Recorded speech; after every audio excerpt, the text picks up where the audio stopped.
منگ د بی بی فاطمه د حیا تاریخ کتلې ده د پرتوک په کپڑا دویمه کپڑا ته وکړي و چا ورته وویل دا ولې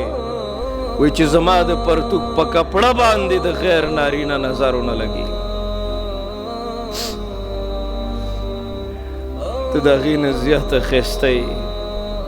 ستا مقام د هغې نه زیات اوچت دی هغې وصیت کړی وی زما جنازه به د شپې اوچتوئ د مرګ نه مخکې هغې غسل وکړو ویې لامبل پاکې جامې واچولې خپلې خادمې ته یې وویل وایي چې علي راشي که نه ورته ووایه ښه ورته ووایه چې ما غسل هم کړی چې ګوره ماله څوک ګوتې رانه وړي زما دا اوږه هم څوک ښکاره نه کړي او زما جنازه چې اوچتېږي په دې به داسې جنګله ولګوئ چې زما د مړ وجود هم چاته پته ونه لګي ته ولې نه پوهېږې ته به د سړي غوندې مونځ نه کوې غوږونو له به ګوتې نه وړې داسې به کوې د سړي غوندې رکوع به نه کوې ته به صفا مروه کې منډې نه وهې هغسې سجده به د سړي غوندې نه کوې د هغه غوندې قاعده به نه کوې کفن کې ستا کپړې سیوا دي ستا د حیا فکر دی ته چې قبر ته کوزېږې خلک څادرې تاو کړي چې ستا په مړ وجود باندې هم د چا نظر ونه لګي ای رب کائنات په قبر کې دننه په کفن کې هم ستا سر تور نه مني زه خو په چغو ستړی شوم یو ورځ به ستا دا مخ ګونجې منجې شي ته چې د پردي دوکاندار مخې ته کولاو مخ ناسته یې زه خفه کېږم به ته تکلیف میلاویږي ځکه ما د خولا سودا خدیجة الکبرا زندگی کتلې ده ما د رابعه بصري زندگی کتلې ده بکوه که نن ستا په وجه باندې دین ته نقصان دی اسلام ته نقصان دی نو واپس شي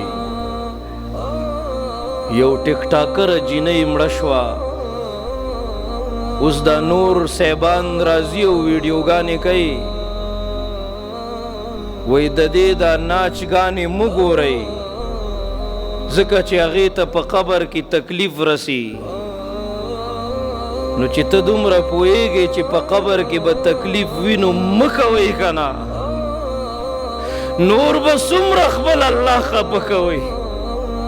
نور به څومره محمد رسول الله خفه کوئ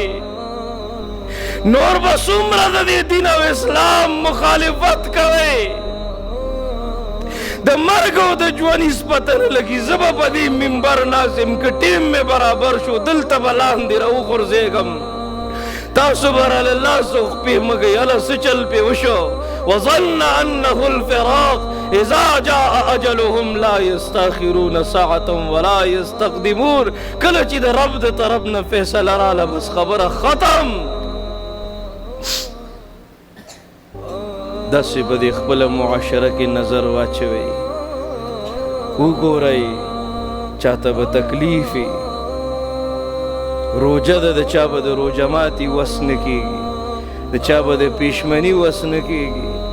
داسې خلک به وي چې هغوی به خپلو بچو له د دې اختر دپاره جامې نه یې اغوستي پیزار به یې نه یې اغوستي ای زه وایم الله دې یو پلارم خپل بچي ته دومره ملامته مه راولي چې دا بچی ورته وایي بابا جانه ماله جامې والا ماله پیزار والا او دې جیب ته وګوري او جیب ورله اجازت نه ورکوي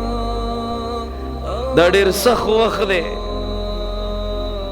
د یو بل اوښکې وچول زده کوي انشاءالله رب العالمین به د رحم فیصلې رالیکي حضرت عمر رضی الله تعالی عنہ په لار روان دی ځنګل کې ابۍ ماشومان را جمع کړي دي وږي دي نهر دي هسې دیګی په اور باندې ایښی دی ابۍ جاړي او شکایت کوي چې حضرت عمر زمونږ د حال نه ځان نه خبرې د عمر به ګریواني زما به لاسي حضرت عمر ورغی ورته په ژړا شو وایي ابۍ حضرت عمر ته ستا د دردونو تکلیفونو څه پته ده ابۍ ورته وایي چې هغه ځان نه خبرې او هغه ته پته نشته بیا مشري څه شي لکئ چې موږ باندې دومره سختې تېرېږي که نن ته په بنګلو کې ناستې او قسمه قسمه طعامونه درته پراته دي، نو دومره یاد ساته محمد رسول الله سرور کائنات وی چې ته کامل مسلمان نشي کېدی من جنبه کبدا جائعا چې ستا په ګاونډ کې ګاونډي نه هرود شه. اپنے لیے جیتے ہو اوروں کے لیے جینا سیکھ، پھولوں پہ چلنے والے ذرا کانٹوں پہ چلنا سیکھ. ځان د پاره خور سړی پوهېږي که نه. حضرت عمر را منډې کړلې او بوجۍ ډکه کړله د بیت المال نه او د خوراک څښاک سامان یې پکې واچو. حضرت اسلم صحابي دی، وایي ما ته وایي دا بوجۍ را په شا کا. وایي ما ورته وایي امیر المؤمنین دا بوجۍ به زه ویسم. وایي ما ته یې داسې په غصه باندې وکتل چې په ورځ د حشر به زما بوج ویسې، زما بوج به ویسې. وایي ما ورته وایي چې نشم وړی. وایي بوجۍ راته په شا کړې ده، روان دی. فاروق اعظم امیر المؤمنین هغوی له اور بل که، هلته دیګی تیار که، هغوی له خوراک تیار کو، ماشومانو ته یې راواچولو. هغه ماشومان وږي وو که نه، هغوی هغه تالي ته راټول شو، په زوره زوره لګیا دي او هغه خوراک کوي. حضرت عمر امیر المؤمنین فاروق اعظم یو څو قدمه شاته شو، د هغه ماشومانو تماشې کولې او ژړل یې. حضرت اسلم رضی اللہ تعالیٰ عنہ ما تپوس کو امیر المؤمنین اوس خو ماشومان ماړه شو، تا د دوی حاجت روايي وکړه کنه، ولې جاړې ولې دومره غمجنې؟ فاروق اعظم امیر المؤمنین وای ما ځکه وجړل چې ما الله ته سوال کړی چې الله تر هغې پورې ملک الموت ما لېږه چې ما د دې ماشومانو په دې چهره باندې خندا نه یې راوستي.